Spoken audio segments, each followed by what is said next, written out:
मैं भी इस अवसर पर आप सबको विजयादशमी की बहुत बहुत बधाई, बहुत बहुत शुभकामनाएं इस अवसर पर देना चाहता हूं।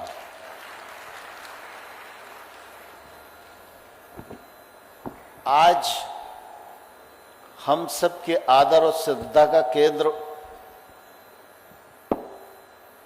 जिनके योगदान के कारण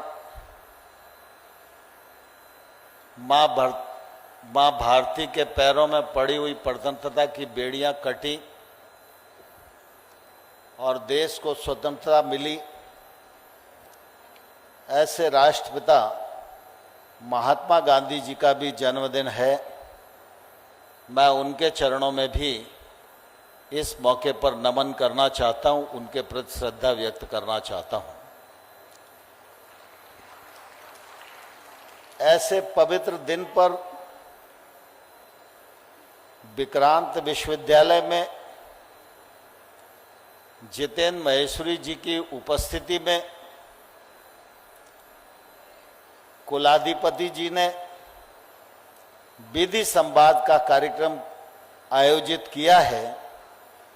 दिन और कार्यक्रम दोनों का योग और संयोग ऐसा है, इससे निश्चित रूप से इस कार्यक्रम की महत्ता और बढ़ जाती है।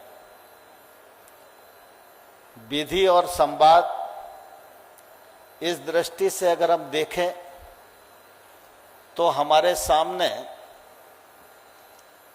जितेंद्र महेश्वरी जी और उनके साथ अनेक न्यायमूर्तिगण उपस्थित हैं।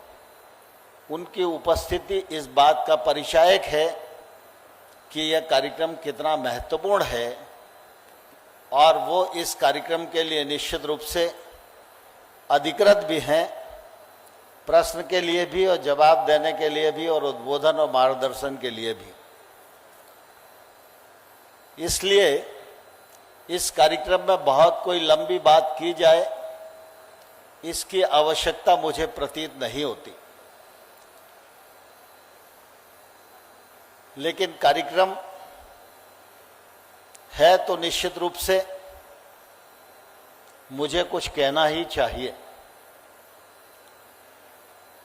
हम सब जानते हैं कि हमारा देश दुनिया का सबसे बड़ा लोकतंत्र है और जब हम लोकतंत्र की बात करते हैं तो लोकतंत्र के महत्व को भी हृदयंगम करना चाहिए। इस लोकतंत्र के पीछे जो हमारे पूर्वजों की एक बड़ी यात्रा है, वह यात्रा भी हम सबके स्मरण में होनी ही चाहिए। आम तौर पर अगर हम यह सोचते हैं कि आज़ादी के लिए कोई नारे बने, आज़ादी के लिए कोई जुलूस निकला, कुछ लोगों ने जेल यात्राएं की और देश आज़ाद हो गया, मैं समझता हूं ऐसा नहीं है। समय समय पर विधि और संविधान, देश और लोकतंत्र और इस लोकतंत्र को प्राप्त करने के लिए जो हमारे पूर्वजों की बलिदानी गाथा है, उसको भी स्मरण करते रहना चाहिए। मैं कभी कभी सोचता हूं कि आज़ादी के पीछे जिन हमारे पूर्वजों की भूमिका रही, अगर उनके मन में जरा सा भी स्वार्थ आ जाता, जरा सा भी अपना पराया आ जाता और थोड़ा सा भी उनके मन में आता कि हम रहेंगे नहीं रहेंगे लेकिन आज़ादी का आनंद तो हम नहीं ले पाएंगे, तो शायद आज़ादी के लिए कुर्बानी नहीं होती, बलिदान नहीं होता और हमारे पूर्वजों के बलिदान के परिणाम स्वरूप ये लहू से सनी हुई महत्वपूर्ण आज़ादी हम लोगों को मिली है, महत्वपूर्ण संविधान हम लोगों को मिला है, महत्वपूर्ण लोकतंत्र हम लोगों को मिला है।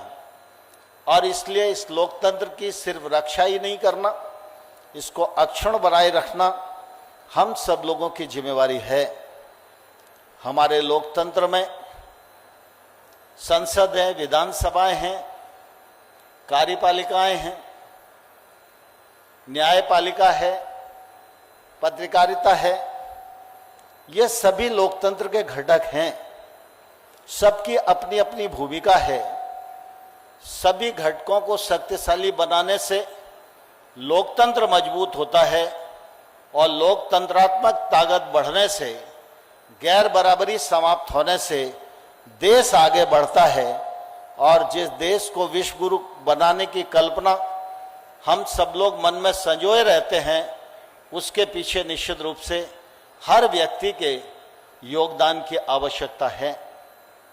हम सब सौभाग्यशाली हैं कि स्वतंत्रता तो हमें मिली, लेकिन स्वतंत्रता के पश्चात हमारे अनेक विद्वान मनीषियों ने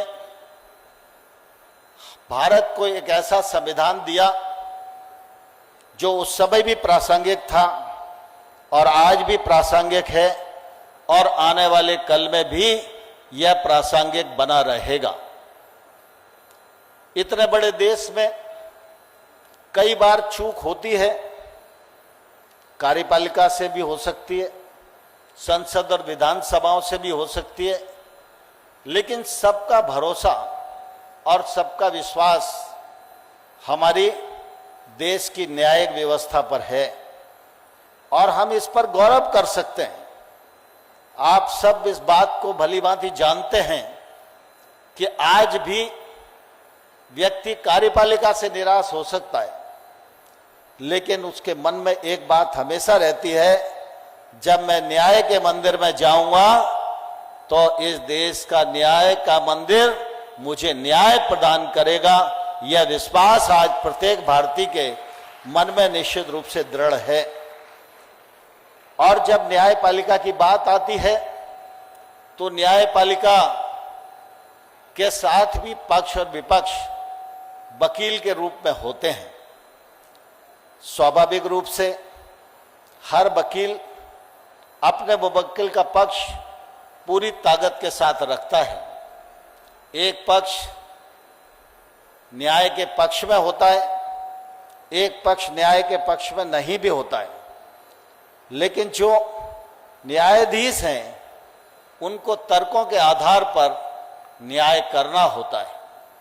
और मैं समझता हूं अभी तक की जो हमारी न्यायपालिका की यात्रा रही है, उस यात्रा से हमारे देश में अनेक निर्णयों के माध्यम से न्यायपालिका की विश्वसनीयता और मजबूत हुई है। न्यायपालिका की भूमिका और मजबूत हो, इसके लिए आवश्यकता है कि अच्छे वकील हमारे समाज में खड़े हों। मैं समझता हूं देश के बहुत सारे विश्वविद्यालय, बहुत सारे महाविद्यालय विधि संकाय के छात्रों को अध्ययन करा रहे हैं, उनको डिग्री होगी और वो वकील बनकर निकलेंगे। लेकिन मैं समझता हूं कि जब विश्वविद्यालय में विधि संवाद जैसी कल्पना आवे और गांधी जी के जन्मदिन और दशहरे के पावन पर्व पर न्यायमूर्ति गणों की उपस्थिति में यह संवाद होवे, तो मैं समझता हूं ये वकीलों की गुणवत्ता बढ़ाने वाला एक ऐसा कदम होगा जो आने वाले कल में मील का पत्थर साबित होगा। हम सब भलीभांति जानते हैं कि हमारा देश बड़ी आबादी वाला देश है। देश विकसित बने, देश विश्वगुरु बने, यह सबके मन में कल्पना रहती है। लेकिन हम सब को यह भी जानना आवश्यक है कि देश का सर्वांगीण विकास और देश विकसित राष्ट्र तभी बनेगा जब देश के हर व्यक्ति का योगदान होगा।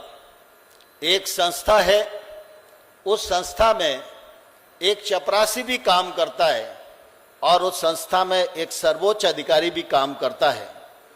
सबकी अपनी अपनी भूमिकाएं, अपने अपने दायित्व हैं, लेकिन सर्वोच्च अधिकारी अपना दायित्व पूर्ण करता है और एक चपरासी अपना दायित्व ईमानदारी से पूर्ण करता है, तभी संस्था सर्वोच्चता के शिखर पर पहुंचती है। इसलिए किसी का भी योगदान कम नहीं, किसी का भी योगदान ज्यादा नहीं, सबका योगदान बराबरी से होना चाहिए।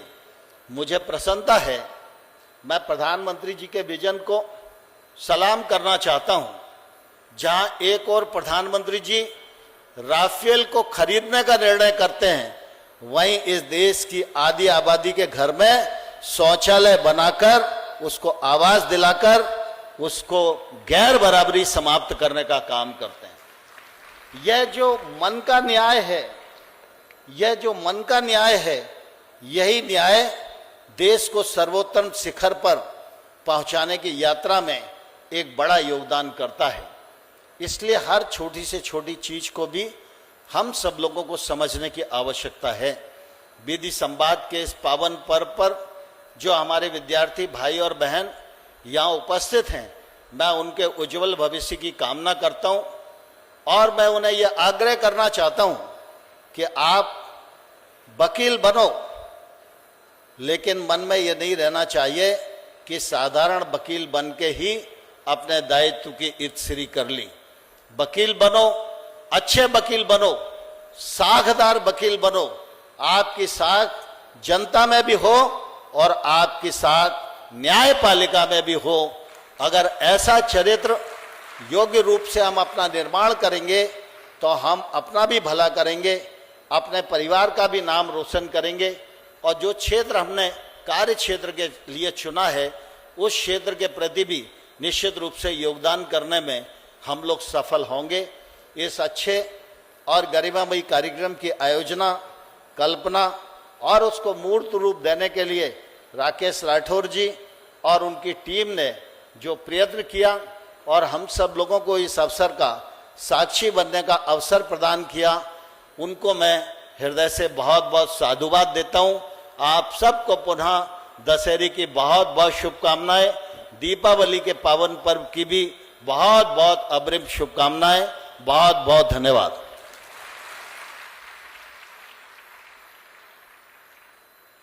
आपने शस्त्र पूजन में भी शामिल हुए हैं। हाँ, किस तरह ये पूरा पर्व आपने मनाया है? आज दशहरे का पावन पर्व है। ये पर्व हमारे भारतीय जीवन में और हमारी संस्कृति में बहुत महत्वपूर्ण स्थान रखता है। दशहरे का ये पावन पर्व असत्य पर सत्य की विजय का पर्व है और शक्ति का पर्व है। इस दिन शक्ति की पूजा होती है, शस्त्रों की पूजा होती है। आज घर में भी और अन्य स्थानों पर भी शक्ति की पूजा संपन्न हो रही है। आज पूरे मध्य प्रदेश भर में पुलिस प्रशासन जिस प्रकार से शस्त्र पूजन करता है, वो आज एक ही समय पर और पूरे प्रदेश में सभी प्रशासनिक अधिकारियों के साथ डीआरपी लाइन ग्वालियर में मैंने भी शस्त्र पूजन संपन्न किया। मैं इस अवसर पर मुख्यमंत्री जी को, सभी प्रशासनिक अधिकारियों को, जनता जनार्दन को दशहरे की बहुत बहुत बधाई और बहुत बहुत शुभकामनाएं देता हूँ।